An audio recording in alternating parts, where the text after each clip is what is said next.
Thanks, everybody, for your participation. I just want to bring this now full circle.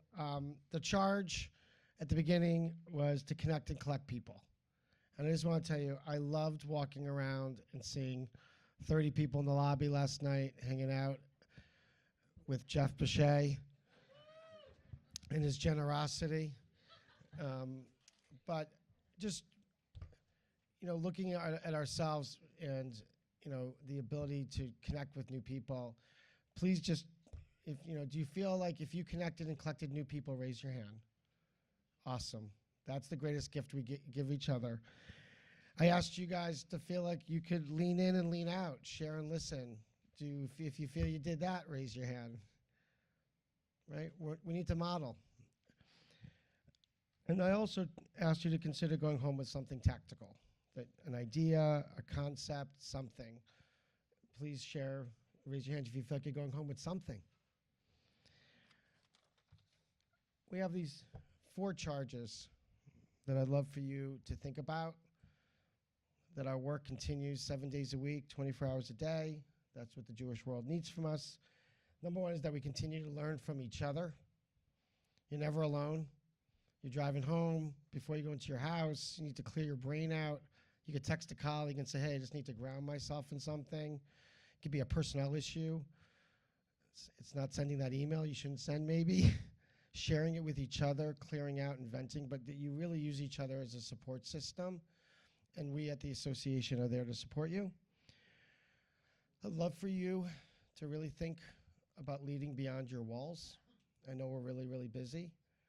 But if we're going to do this radical hospitality and embrace the community, it can't be just words in our mission statement.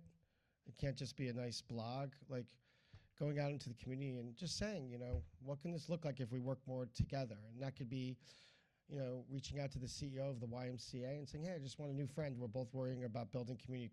What can we learn from each other? If it's joining a community board or a community organization. But I really want you all to see yourselves as mayors of your community and as leaders of your community. And we can't just do that always from our offices. And I know that's another thing to carve out in your day.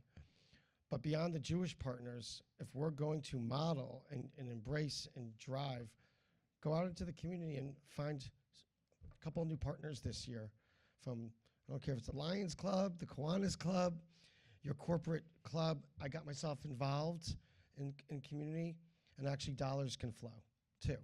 Government starts seeing you differently. Just showing up and showing up.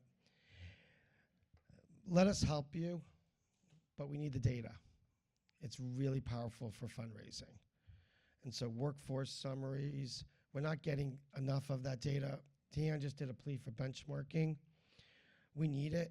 And I encourage you, if you're not measuring, you're not managing, and leading edge and all these, they're incredible tools. And we're going to elevate our ability to help you activate that data a little differently with the way we do our consultations. I'm really excited about the people that will be doing benchmarking consultations, leading edge consultations. We're doubling down on not just giving you the data, but we're going to challenge you strategically to think about how you use that data, which is really, really powerful.